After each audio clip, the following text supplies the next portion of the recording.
What's good, y'all? This is Colin with BC, so you could probably guess who I am. In this video, we're going to look at some somewhat futuristic type stuff. This is going to be 15 emerging technologies that will change the world. So, probably not too much into the future, but it's happening. Before we get into this video, let me get you watching this to hit that subscribe button. Why you haven't already, I have no idea. It's not going to hurt you, and it's free, as I will continue to say. Yeah, just go ahead and help your boy out. And let's get into this video. I like shit like this. Technology is progressing faster than ever, with groundbreaking new ideas being explored every day. From floating farms to edge computing, here are the 15 most incredible emerging technologies. Number 15, spin launch. There's been a lot of focus in recent years on private space companies and their quest to develop vehicles that can take paying customers into orbit. I know where they're going with But this. the reality is that especially with the pollution that traditional spaceflight creates, these advances won't make a difference to people other than billionaires for quite some time. There is, however, a lesser-known company that's making huge strides at making space technologies far cheaper, greener, and easier to access. It's just that their focus is on satellites and not on human travel. Known as spin launch, the concept is actually rather simple, although it is, of course, extremely complicated to put into practice. Founded in 2014 and funded by large companies such as Airbus and Google, they are building a kinetic energy launch system to insert. So I'm taking it they're going to spin it so fast that it has the velocity to get out into space. I mean, that's what I get out of it. Let's see what they got to say. Satellites into orbit instead of relying on chemical rockets. To do this, they have designed a vacuum-sealed centrifuge that will spin objects around before releasing them into space at speeds of up to 5,000 miles per hour. And once they reach a suborbital height, a traditional rocket booster can take over. This concept significantly reduces the amount of fuel that needs to be burned, and to make it even better, all of the energy used to power the centrifuge is derived from green sources, such as solar and wind. The company has even proved that most traditional satellite components are able to withstand the 10,000 Gs that they'll be subjected to during a launch, and even projects that it will cost less than $500,000 to send one into space, as opposed to the tens of millions it currently does. With the test version already built and conducting launches, they hope the full-size device will be ready within a few years, and this could permanently revolutionize satellite launches. Number 14, graphene. Yeah, that makes sense. The industry is continually looking for new materials to offer stronger and more reliable performance, but the next game-changing development is expected to be graphene. It's a substance that's long been theorized to exist, but has proven to be so complicated to manufacture that it's taken until now to become feasible. As the name would suggest, it is derived from graphite, which is the material you'll be familiar with that's used in pencils. Made entirely from carbon atoms, graphite is a three-dimensional structure. But the exciting thing about graphene is that it's two-dimensional. What this means is that the carbon is arranged perfectly in a hexagonal honeycomb formation that's only 0.3 nanometers thick, and there's just 0.1 nanometers between each of the atoms. In practice, this new arrangement offers huge benefits that are only just starting to be fully understood.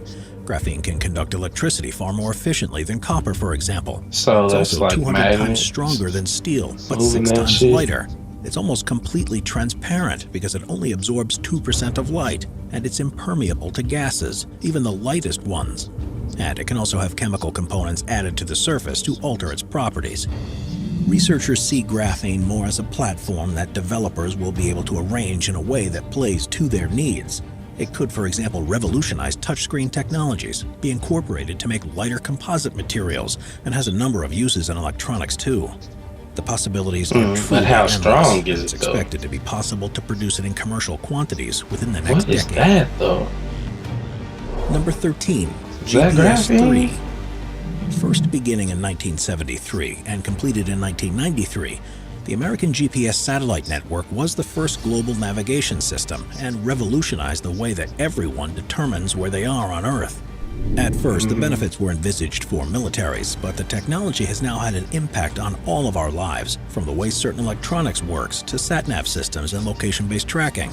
The problem with GPS, though, is that the original 24 satellites, along with further ones that were subsequently added, don't provide a perfect resolution and are only accurate to within a few feet. They also don't provide full coverage around the world, as anyone who has tried to use location tracking in mountainous areas or dense urban environments will know, and the signals are actually relatively simple to block, which is a constant threat for military use. There is therefore huge demand for improving the system, and the technology has already been developed to do this. Known as GPS-3 and built by Lockheed Martin, the satellites are already being launched and are expected to have fully upgraded network So within does a few that mean years. that When the it'll be project more is complete, precise? the I signals will understand be that. far more precise than now and 8 times stronger, so they can't be blocked, resulting in improved safety, Oh, signal okay. integrity, and far It can't be greater blocked. accuracy. Number 12. Floating farms. As the world's population continues to grow, one of the biggest problems we face right now is how to produce enough food to satisfy everyone's needs. Amazingly, an estimated 30% of the Floating global land farm. surface is dedicated to agriculture, and a third of that is used for crops, and the remaining 2/3 is used for grazing livestock. And this not only restricts the potential areas for inhabitation, but also encourages large-scale deforestation and habitat You're gonna change to have create people with more floating farmland. cannabis farms. Some companies are looking for alternatives to this, and while you may have heard of vertical farms that look to improve the yield for the same size plot of land, others are looking at far more radical solutions.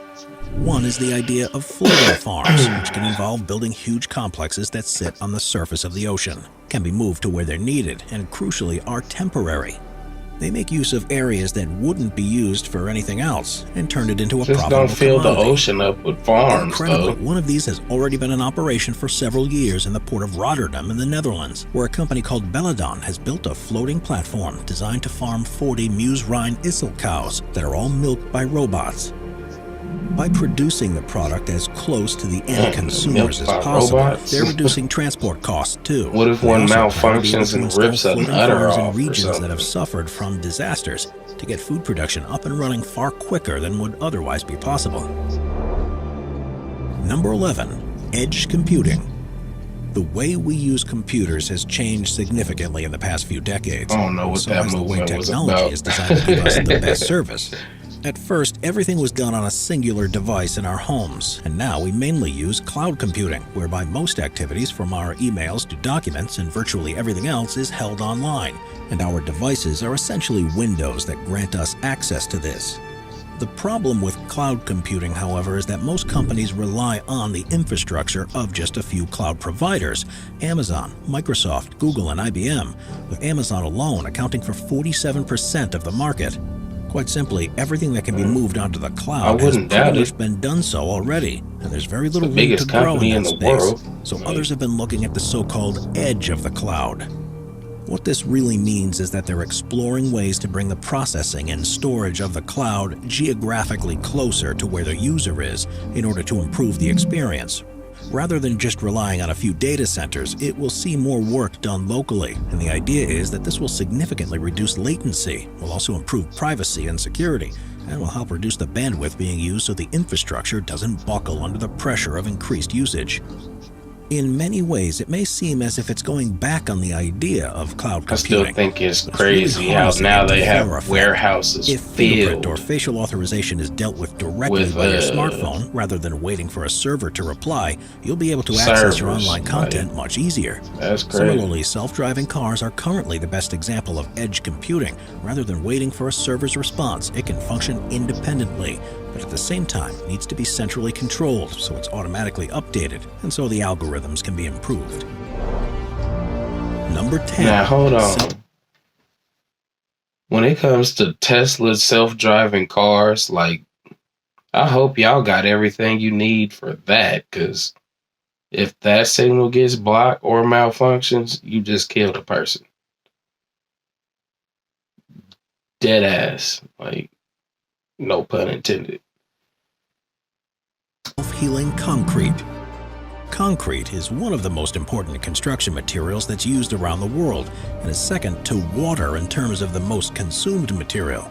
Amazingly, twice as much concrete is used in construction than everything else combined. This works out to be the equivalent of more than 3 tons per person in the world each year. The problem is that even though it's a tough and durable material, it's susceptible to wear and tear and can develop cracks and holes that affect its stability. In the long term, this means that it either needs to be maintained or replaced to avoid disaster, which can be a costly endeavor. But researchers have come up with a new solution: self-healing concrete. By adding bacterial spores to the concrete mix, along with a food source like yeast extract, an amazing thing happens. When the concrete cracks, the bacteria are exposed to oxygen and water and begin to consume the food and multiply, and then produce calcium carbonate or limestone as a byproduct. So the concrete This in is turn alive, seals the crack basically? again, and if done right, means that you won't even be able to see where the crack had formed in the first place. For small openings, the process can be completed with around 14 days, and it'll prevent them from widening and becoming a greater problem. Soon, it's expected that virtually all concrete will incorporate technology like this, and the days of potentially Wow, dangerous that's faults trippy. will be over. The concrete will Number basically 9, be alive. hydrogen fuel cells. The automotive industry is going through its biggest change in living memory, with virtually every manufacturer trying to develop their own technologies to reduce the reliance on fossil fuels. And while electric and battery concepts seem to be the way Yeah, forwards, we're not they moving quick certainly enough with aren't a that. magic bullet. There's Y'all making shit concerns cost too surrounding the much. provision of green electricity to all that need it, and the fact that our electrical Not grids simply y'all, but aren't the designed to people that's handle trying the to come loads up that with will be these required. technologies. Even if this was sorted, there's also the fact that batteries are relatively very heavy for the amount of charge that they can hold. And while they may be suitable for cars, they're not yet at a place where they're viable for larger trucks, ships, or planes. That's why another solution is needed, and the most likely candidate is hydrogen fuel. Hydrogen itself can be produced by a range of methods, such as natural gas, nuclear power, biomass, and even other renewable energies. And when it's used, the only byproduct is water. In the UK, a concept train has already been fitted with hydrogen cells, and it's undergoing tests. While aircraft manufacturers such as Airbus see this as a far more viable target in the near future than full electrification. And car companies too are looking at how it can be used. The technology is approaching the stage where it's So possible hydrogen across a power? range of applications. I didn't even It's know only a that was matter an of time option, until really. it's commonplace. Number 8. Satellite constellations. As the cost of launching satellites into orbit reduces, and with the improvement in component design and the potential uses of space technology, a number of big tech companies are now exploring the feasibility of creating their own satellite constellations. The idea of a network of satellites to perform a role isn't exactly new. After all, there are already 6 different navigational satellite constellations like GPS and a number of one-way and Yeah, two-way I communication think that satellite they're constellations. But these have traditionally causing only too used a few much dozen debris up nodes to there operate. above our Recently, atmosphere. SpaceX has been creating a constellation of its own called Starlink, which will, when it's completed, provide internet access across most of the planet. Amazingly, this involves positioning as many as 12,000 in orbit to give optimal coverage. And while the company may be paving the way, it's not the only organization looking at doing this. Boeing, OneWeb, and Amazon are also looking to develop their own constellations to provide internet access, and this is just scratching the surface of what they can be used for. If you look up when it's dark, you might just be able to see some of these satellites already, and if progress continues at the current rate, the night sky may soon be full of them. Number 7. Yeah, that's stupid. GPT-3. I mean, Tech what companies you're around trying the to world do, are I in a guess, race is to develop the first full artificial intelligence. smart, But there are but steps along the way that arguably the fact that are it's going going to to be take far more that many impactful on the satellites and technology around plug us up, and how we that's live going our to be lives. taking away solar One of energy these for concepts real. is the Not idea much, of but deep learning, some. whereby computer algorithms What can if y'all analyze make past a behavior and damn automatically shield find solutions to of improve performance. satellites that One blocks of the the most sun? interesting forms of this is called GPT-3. Developed by OpenAI, it's the 3rd generation of a language prediction model. And the idea is that based on learning by itself, it's able to write text in the same way as a human does. It's one of the most difficult types of human imitation, and this latest attempt is almost unbelievable. Based on initial studies, it's virtually impossible to differentiate between something written by GPT-3 or by an actual person, and companies like Microsoft have already begun to incorporate it into their products. Described recently as being one of the most interesting and important AI systems ever produced, GPT-3 will further blur the lines of reality, and you may well find yourself reading news articles or even novels that haven't had any human involvement whatsoever. Wow. Number 6. Connected homes. Taking jobs from Throughout people. history, inventions have helped us save time on basic tasks so we can dedicate ourselves to more complicated ones. And this progression is continuing into the 21st century. While the concept of connected homes isn't in itself a new one, the increasing presence of the Internet of Things and technological advancements means that it's going to become far more commonplace, reliable, and functional in the coming years. In 2013, the market in the US alone was worth almost $6 billion, and right now it's estimated that 37% of households in the US have a smart device in their home. Right now, these are usually in the form of doorbells, heating, light bulbs, speakers, and voice-activated assistants. But there are so many different ways technology can be incorporated Maybe the that doorbell. things will look very different in a few years. But as far as connected an fridges electronic to power door sockets, lock, bathroom appliances, and even furniture, virtually everything that's electrically operated could potentially have a chip installed that'll make it operate from a smart device or simply by your voice. Furthermore, with so much of it being automated, our homes will take care of themselves and allow us to focus more on our interests and our families. Number 5. Lithium metal battery. There's a focus right now on moving away from energy that produces emissions, and one of the best ways to do this is converting everything we use to run on electricity, as long as the electricity comes from green sources. Major strides have been made in the past couple decades, but one of the biggest limiting factors is the capability of batteries. Currently, the most reliable and cost-effective design that's used is a lithium-ion battery, but these have limits with how much they can charge and how quickly this can be done, as well as some concerns about their safety if they're damaged. A company called QuantumScape is, however, developing an alternative, which instead of having liquid parts like a lithium-ion battery, is solid. Known as a lithium metal battery, the results from the company's early tests have suggested these could eventually increase the range of an electric vehicle by as much as 80% and can be recharged in just a fraction of the time too. Right now the prototypes are too large to be fitted to cars, but they're expected to become much smaller in the coming years, so much so that QuantumScape has already signed an agreement with VW to start selling electric vehicles with the new batteries from 2025. Number 4, and once they can start printing. doing that, people can 3D start printing has had a varied history since getting it first started electric being cars used in the for cheaper. 1980s, and even until recently, it's only been useful for or very rich specific people can tasks, convert their essentially feeding old liquefied school material cars into a into chamber, electric. and by applying layer upon layer, being able to create a 3D object. It's a technique that's mostly been known for creating small plastic objects or replacement components for certain devices. As our understanding of materials has improved, though, 3D printers are increasingly being able to make objects out of different substances and are becoming seen as potentially the future of manufacturing. From clothing and food to medical devices and the ability to rapidly prototype new designs, the possibilities are endless, but perhaps the most exciting area is how it'll change large projects. There's already a 3D number printers of can buildings do around the world that have some been crazy built from good 3D shit, printed though. parts, and this is going to I become do even have more to agree common. with that. Instead of needing to ship all of the different types of bricks and other parts needed to build a house, all that's needed is a supply of the basic material and a printer, and everything can be manufactured on site. It'll reduce transport needs, wastage, and increase efficiency, and could mean new homes can be built in a fraction of the time they currently take. Number 3. Blockchain. There are two main reactions when people hear of blockchain. I've heard Either of they start that. telling you about the best I new don't remember what it cryptocurrencies is, to though. invest in, or they switch off from boredom. The fact is, though, that while blockchain technology does underpin the operation of these new decentralized currencies, this is just the beginning of how useful yes, and integrated to our cryptocurrencies, lives yeah. that it will become. Put simply, a blockchain is a list of information that's linked together by a cryptographic technique, and once a block has been added, it can't be changed and acts as a permanent record. To begin with, this was used to prove who owns a particular coin of currency, or more recently, pieces of digital art. But there are a number of companies exploring how much wider the uses are.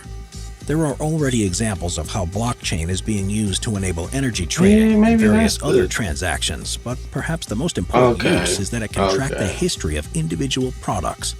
The food industry can I benefit make hugely digital from art this too, by being so able to I'm gonna prove have to learn exactly about where that, and I when guess. ingredients were harvested or cooked, and brands will also be able to use blockchain to prove whether an item is an original or a forgery.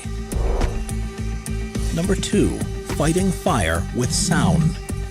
With our changing climate, wildfires are becoming more common across the planet, and they're They're becoming gonna even more send difficult to shockwaves of control. sound. As an example, in California alone, 5 times the area is burning each year now compared to what happened in the 1970s, and this is only expected to increase. Traditionally, the way to extinguish or at least limit the spread of fire would be to use huge quantities of water or foam. But with water shortages happening too and the reluctance to drop chemicals onto the land, an alternative can't come soon enough. Luckily, a solution was first revealed in 2015 and has continued in development to the point where it'll soon be deployed on a large scale. First designed to put out small fires in kitchens, the acoustic extinguisher uses sound waves to push oxygen away from the source of a fire and spread it over a wider area. This Basically cuts off a the fuel of the shockwave. fire, and if maintained for long enough, will simply cause it to fizzle out. There have been attempts to do this before, but now that the optimal frequencies and techniques have been figured out, it's very likely that this will become one of the main methods of fire control in the coming decades. Shit, that's hella cool though. Number 1. Quantum computing. Take the subwoofer out of We my all car and put rely a on fire out classical with it. computers for everyday tasks, but there's a point at which no matter how many powerful chips you connect together, they become impractical to perform highly complicated roles. Computer scientists from around the world have, since the 1980s, been pursuing the next big development, the creation of a quantum computer, and they're now closer than ever. Essentially, a quantum computer is different to a classical one in the way that it stores and handles information. In a classical computer, you'll be familiar with bits that can either be a 1 or a 0. But in a quantum computer, they use qubits, which can be in a 1 or a 0 quantum state, or a superposition of both. What this means is that a quantum computer is able to solve any problem a classical one can, and vice versa. And in some situations, will be far more efficient in doing so. One of the more interesting things about quantum computers is that they won't actually always be the better choice, and researchers are still exploring the situations when they will offer an advantage. But the biggest hurdle right now is building one that's large and stable enough to see how well it can perform. So basically, Watch the our code future would be playlist different. for more top 15 videos about the future. Sit back, Why change relax, what's and not binge watch all of our broken? best future-related videos. Okay, I guess that's it. Yeah, that was hella interesting. You could put fire out with sound waves now. Whoa. I mean, it is kind of science. It creates wind. So, I mean, I guess it'll blow it out, but you better. Won't that just blow a big ass forest fire into a different direction, though? Like, or blow down trees or something? Like, I don't know. Who knows? But all of that stuff was pretty interesting, though. Kind of blowed, so I kind of was zoned out watching it. My bad. But yeah, go ahead and hit that subscribe button. It's free. It won't hurt. I promise. Hit the like button, as you already should have. And comment down below. Is there something else that wasn't in this video that you know about? If not, what was your favorite one that they listed in here? Hands down, I mean, it's not the most important one, but the most interesting one to me was the fire extinguisher. You know what I would have been trying to test out putting out fires as a kid. Like just lighting fires and putting them out. So maybe it's a good thing I didn't have it. But anyways, until next time, y'all, take it easy.